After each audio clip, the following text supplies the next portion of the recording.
I've just finished my workout. Currently 1:48. I've got work at 2 o'clock. I'm gonna go get changed and then have my post-workout snack, and then I'll get into the video about how to improve your squat.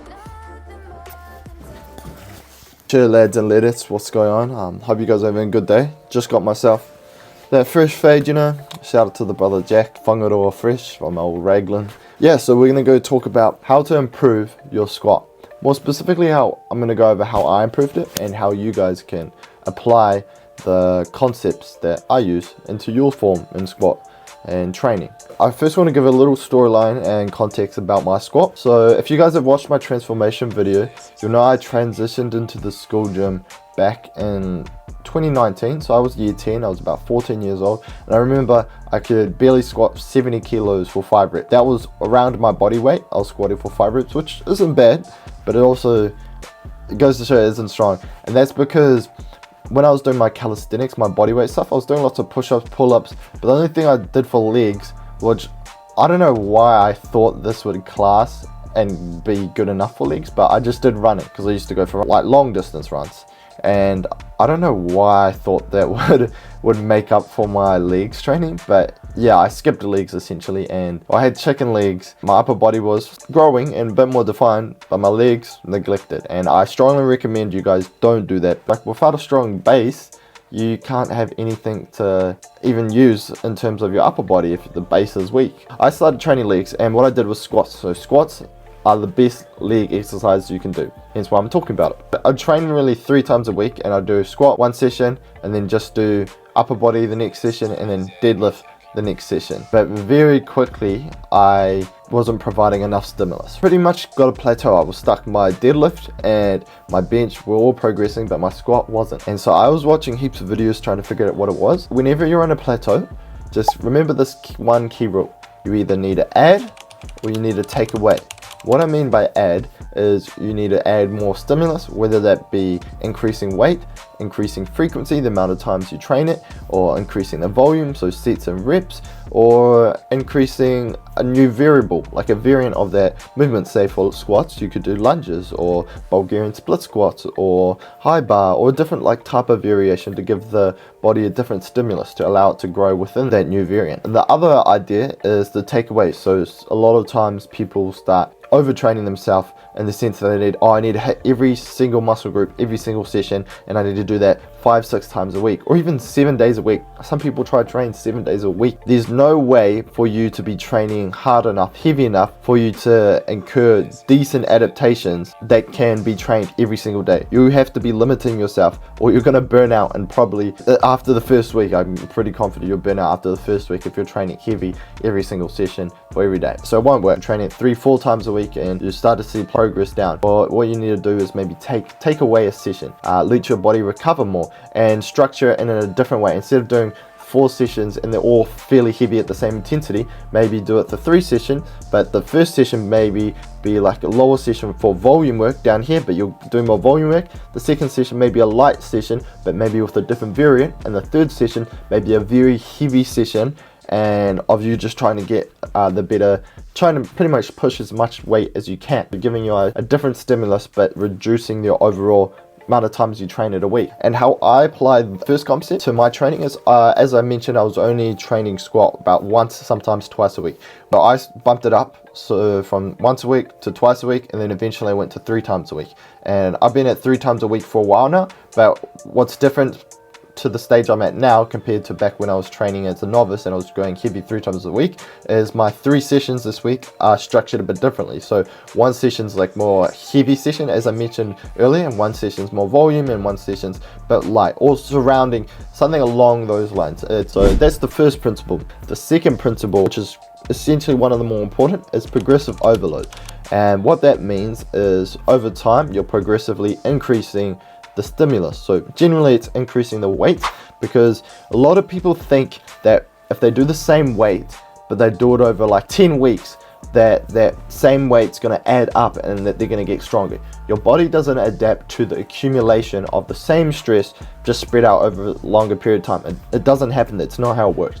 Your body adapts to an increase of stimulus. So you essentially need to keep increasing the weight. Obviously eventually you're gonna hit a plateau, but then that's where you do a deload, which is where you reduce the intensity for say a week and you let your body recover. So essentially you're building up, increasing your weight, so you're also building up strength, but obviously alongside you're also building up your fatigue, and eventually it's going to get to a point where your fatigue is going to overlap your strength, and then if you keep training, eventually your fatigue is going to go down and then your performance is going to go down, right? And you're not going to be recovering. So that's where you do a deload, right?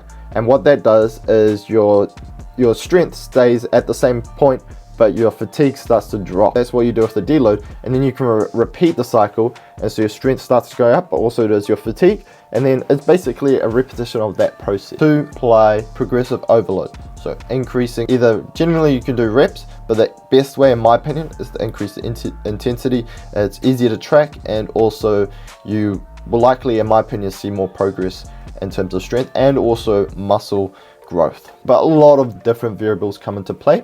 So that's the second concept. The third point I want to mention is switching from high bar to low bar. I will be making a YouTube video going in depth on form and how to execute both the high bar and low bar, but more specifically low bar. What this does is when you squat high bar, the bar rests on top of your traps, but when you squat low bar, the bar rests below your traps, and you create a shelf with your upper back by squeezing your shoulder blades together and cracking your elbows ever so slightly out. What this different bar position provides is causes you to be more bent forward, not a rounded back. A lot of people confuse bent forward for a rounded back, so not a rounded back, just more bent forward. What that does is it causes you to push your butt out wide, which stretches your hamstrings a little bit more, and when you're squatting, it incorporates way more muscle groups, so it incorporates more of your hamstrings and your ad and abductors, as well as activating the glutes a bit better, with the high bar emphasizing the quads and a little bit of the glute. So with low bar, you can generally, because you're incorporating more muscle groups, able to progress it more and lift heavier weight. However, when you first switch, it's going to be extremely awkward because you're not familiar with this movement pattern, but as with everything, it just takes time and practice.